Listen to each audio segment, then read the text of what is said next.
Activities online teaching platform पर warm welcome. आज हम पढ़ेंगे चंबल रिवर के बारे में, चंबल नदी के बारे में। जैसा आप जानते हैं पिछले वीडियो में मैंने आपको शेयर किए हैं ज्योग्राफी राजस्थान से रिलेटेड हम टॉपिक पढ़ रहे हैं ड्रेनेज सिस्टम, प्रवाह तंत्र, अफवाह तंत्र, और इसके अंतर्गत अरब सागर प्रवाह के बाद अब हमने पढ़ना शुरू किया है बंगाल की खाड़ी का प्रवाह तंत्र, जिसमें एक इम्पोर्टेंट रिवर है चंबल नदी। इसके बारे में हम पढ़ेंगे आज इस क्लास में। सबसे पहले जैसा हमने अभी रिवर पढ़ी उसी क्रम में सबसे पहले जानते हैं चंबल नदी के उद्गम क्षेत्र के बारे में। ओरिजिन कहाँ से होता है, इस नदी का उद्गम कहाँ से होता है। इस नदी के उद्गम क्षेत्र का नाम है जनाबाव की पहाड़ियों से।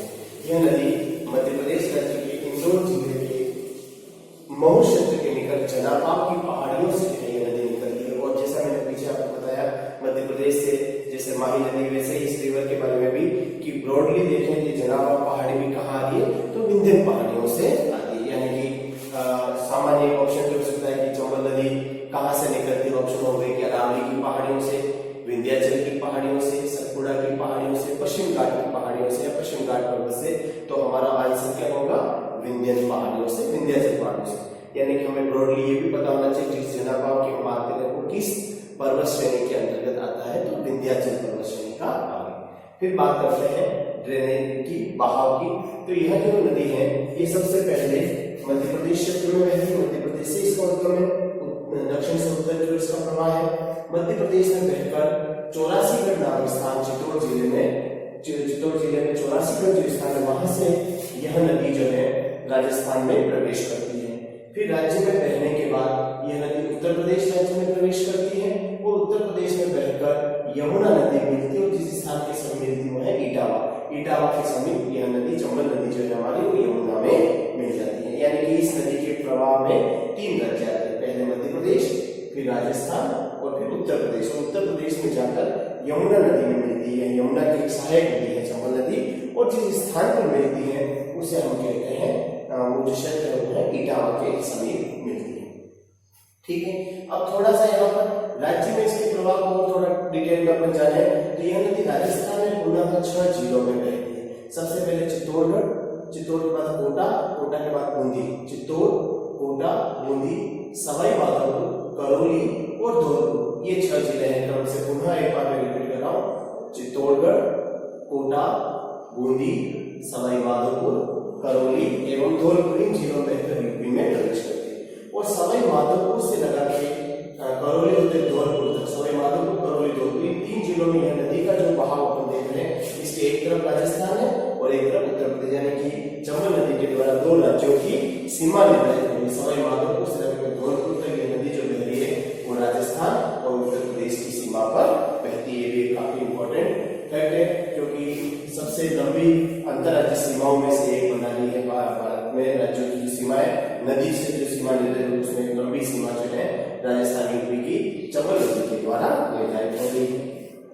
फिर अगर लंबाई की बात करें तो प्रामाणिक पुस्तकों में जो है इसकी जो लंबाई है वो 965 किलोमीटर मिलती है। ये भी जो है वर्तमान में नवीन अध्ययनों में इसकी लंबाई 1000 किलोमीटर से भी अधिक बताई जाती है, लेकिन प्रामाणिक पुस्तकों की यदि बात करें तो 965 किलोमीटर इस नदी की लंबाई है। फिर एक इंपॉर्टेंट एस्पेक्ट, इस नदी के अन्य नाम, चंबल नदी को और किन नामों से जाना जाता है। तो चंबल नदी के जो उपनाम है, चंबल नदी का एक नाम है चर्मण्य नदी कहते हैं। इस नदी को चर्मवती या चर्मण्यवती कहा जाता है। इस नदी का एक उपनाम है कामधेनु भी इस नदी को कहते हैं। फिर एक नाम है मालव गंगा। जिस क्षेत्र में यह नदी बहती है मध्य प्रदेश के, ये मालवा पठार, मालवा प्लेटू वाले क्षेत्र से नदी बहते हुए राज्य क्षेत्र में आ रही है। राज्य में जो हड़ौती का पठार है मालवा पठार का ही विस्तार है, कोटा वाला जो रीजन है। तो ये मालवा प्रदेश की बड़ी नदी होने के कारण इसको मालव गंगा कहते हैं। और सदावाही, राज्य में एकमात्र नदी जो वर्ष पर्यंत बहती है वो है चंबल नदी। और सदावाहिनी का मतलब है वर्ष पर्यंत बहने वाली। सदा नीरा नदी है, सदावाहिनी नदी, वर्ष पर्यंत इस नदी में जल रहता है।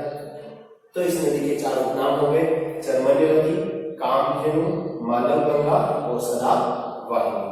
फिर कुछ मैंने शब्द लिखे जिसके आधार पर कुछ और तथ्य इस नदी के बारे में बताना चाह रहा हूँ। उसमें एक शब्द लिखा है अफवाह शब्द, ड्रेनेज एरिया, कैचमेंट एरिया की दृष्टि से देखें तो राज्य में सबसे बड़ा अफवाह क्षेत्र जो है वो चंबल नदी का है। सामान्य शब्दों में कह सकते हैं राज्य की सबसे बड़ी नदी कौन सी, यानी कि राज्य में सबसे बड़ा प्रवाह नदी और उसकी सहायक नदियां और सहायक की सहायक नदियों मिलकर जो एरिया बनता है, ड्रेनेज एरिया, कैचमेंट जो एरिया बनता है, वो सबसे बड़ा क्षेत्र जो है वो चंबल नदी का है।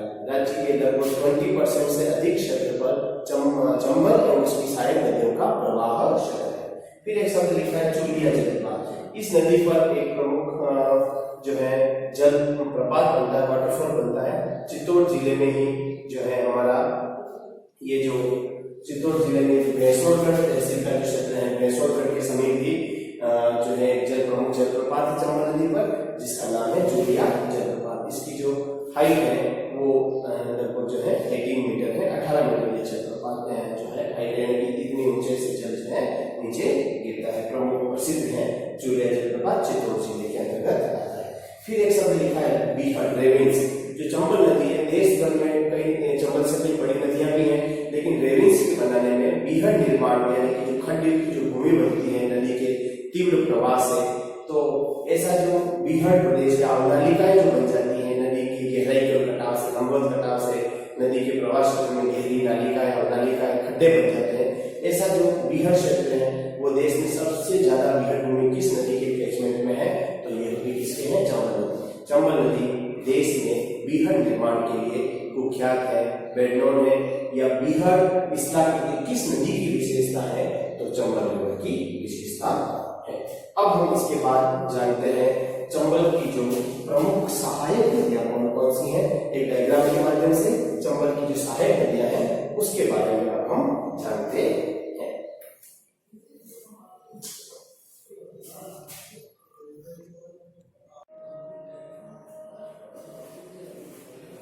अब हम जानते हैं चंबल की सहायक नदियों के बारे में, ट्रिब्यूटरीज के बारे में, ठीक है। तो जैसा बताया आपको, जनाबाद पहाड़ियों से मध्य प्रदेश मऊ इंदौर के समीप से यह नदी निकलती है, राजस्थान, फिर मध्य प्रदेश और फिर उत्तर प्रदेश में बहते हुए इटावा के समीप यह नदी जो है मिल जाती है यमुना नदी, ठीक है। अब इसकी सहायक नदियों के बारे में हम जानते हैं। तो जो चंबल की सहायक नदी है उसको हम दो पार्ट में बांट लेते हैं। एक है लेफ्ट बैंक ट्रिब्यूटरी यानी कि बाईं ओर से मिलने वाली सहायक नदी, और दूसरा वर्ग होगा हमारा आरबीटी राइट बैंक ट्रिब्यूटरी यानी कि दाहिनी ओर से मिलने वाली सहायक नदी चंबल में और बाईं ओर से मिलने वाली सहायक नदी।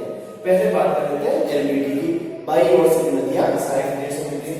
तो बाईं ओर की सहायक नदियों में सबसे इंपॉर्टेंट एक रिवर है जो इसमें मिलती है, इस नदी का नाम है बनास नदी। क्या नाम, बाईं ओर से पहली जो नदी बताई बाईं ओर से मिलती है बनास नदी, बाईं ओर से प्रमुख सहायक नदी बनास, और दूसरी एक और प्रमुख सहायक नदी जो बाईं ओर से मिलती है इसका नाम भी इसी प्रकार से ब्राह्मणी नदी, ठीक है। तो बनास की बाईं ओर से दो प्रमुख इंपॉर्टेंट जो सहायक नदियां हैं, एक का नाम है बनास नदी और दूसरी का नाम है ब्राह्मणी नदी, ठीक है।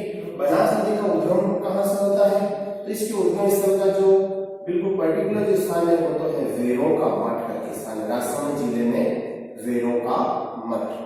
लेकिन उस वेरों के मठ के आसपास के क्षेत्र को जहां से नदी पूरा जो है छोटी छोटी धाराओं से मिलकर एक प्रमुख बड़ी नदी बनती है, तो वेरों के मठ यदि ऑप्शन नहीं होता है तो इसका एक दूसरा ऑप्शन जो जनरली सामान्य रूप से पुस्तकों में दिया हुआ है, वेरों का मठ नहीं देके इस क्षेत्र को खमनोर पहाड़ियों के नाम से भी इसके ओरिजिन को बताया जाता है।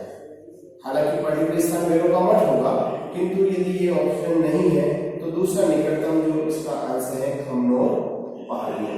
राजसमंद जिले में खमनोर पहाड़ियों से वेरों का मठ स्थान से इस बनास नदी का उद्गम होता है। और ब्राह्मणी नदी जो हम बता रहे हैं ये निकलती है हरिपुरा की पहाड़ियों से। हरिपुरा पहाड़ियां ये आ गई है चित्तौड़ में। हरिपुरा की पहाड़ियां कहाँ है, चित्तौड़ जिले में। वेरों का मठ या खमनोर पहाड़ियां कहाँ आ गई है, राजसमंद जिले में। अब जहां बनास नदी चंबल नदी में गिर रही है, वहां मध्य प्रदेश क्षेत्र से एक छोटी नदी और आकर मिलती है और इस नदी का नाम है सीप नदी। क्या नाम है, सीप। इस प्रकार से यहाँ पर क्या हो गया, तीन नदियों का जो है त्रिवेणी संगम बन रहा है। चंबल नदी तो ऑलरेडी है, दूसरी माही और तीसरी सीप। और ये जो त्रिवेणी संगम बनता है वो स्थान है रामेश्वर घाट। रामेश्वर घाट। और ये रामेश्वर घाट राज्य के किस जिले में है? तो सवाई माधोपुर जिले में। सवाई माधोपुर। ठीक है। किन तीन नदियों का त्रिवेणी संगम है? चंबल, बनास एवं सीकर। इसी प्रकार ब्राह्मणी नदी जहां चंबल में थी, ये भी इंपॉर्टेंट है क्योंकि चंबल और ब्राह्मणी नदी के संगम का एक क्षेत्र यहाँ पर एक दुर्ग बना हुआ है और इस दुर्ग का नाम है भैंसरोडगढ़। भैंसरोडगढ़ दुर्ग। ठीक है। तो भाइयों की जो प्रमुख सहायक नदी बताइए आपको बनास। बनास जहां चंबल में मिल रही वहां त्रिवेणी संगम बन रहा रामेश्वर घाट, और ब्राह्मणी जहां चंबल नदी में गिर रही है वहां जो दो नदियों के संगम पर यहाँ पर एक दुर्ग बना हुआ है भैंसरोडगढ़। ठीक है। बनास और ब्राह्मणी तो ज्यादा अधिक इंपॉर्टेंट इसकी बाईं की सहायक नदियां, इसके बीच दो और अन्य सहायक नदियां जो अपेक्षाकृत कम महत्वपूर्ण है किंतु सहायक नदियों में महत्वपूर्ण है। तो बनास के बाद एक और नदी से मिलती है, वो है चाकण नदी। ठीक है। बूंदी क्षेत्र में बहती है और एक नदी है मेज। इस प्रकार से चंबल की बाईं ओर की सहायक नदियों का क्रम हो गया बनास, चाकण, मेज एवं ब्राह्मणी। ठीक है। अब आते हैं राइट बैंक ट्रिब्यूटरी की ओर। दाईं ओर से एक नदी तो आपको ऑलरेडी बता दी, सीप नदी जो अपने संदर्भ में आई। दो इंपॉर्टेंट रिवर जो और इधर से राइट साइड से आके चंबल में मिलती हैं, ये दो सबसे ज्यादा इंपॉर्टेंट रिवर्स हैं। इन दो नदियों के नाम है, पहली जो नदी ड्रॉ की अपन ने, इस नदी का नाम है काली सिंध नदी। क्या नाम है इस नदी का? काली सिंध।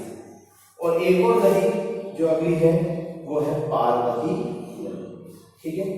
तो दो इंपॉर्टेंट रिवर जो राइट साइड से दाहिनी ओर से चंबल नदी मिलती है, एक नदी का नाम है काली सिंध नदी और दूसरी ये नदी है जिसका नाम है पार्वती नदी। काली सिंध और पार्वती, ये कुछ प्रमुख सहायक नदियां हमने चंबल की बताई। इनमें सबसे लंबी नदी और सबसे बड़ा प्रवाह क्षेत्र रखने वाली नदी है बनास नदी, और दूसरा सबसे बड़ा प्रवाह क्षेत्र, दूसरी सबसे इंपॉर्टेंट जो सहायक नदी है चंबल की, वो है काली सिंध नदी। काली सिंध नदी किधर है चंबल के?